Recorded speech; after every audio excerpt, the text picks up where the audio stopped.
तू का चाहत हई? सुनी राजाए में ढेर लोग अमीर हो गईल।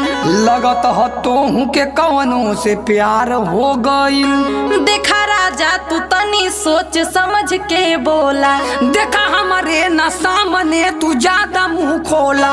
सही बोलले पे तोहके मिर्चनिया न लागेला।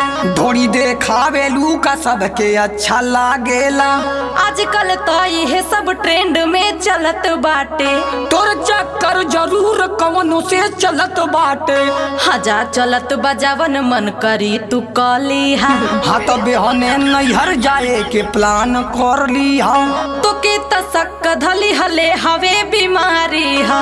ढेर लोग हार गईल अब तोरे तबारी हो। देखा हमरे पे तोहर चले ना चलाना हो। मारी के फुलाई देव घोटाई नाही खाना हो। केहू कुछ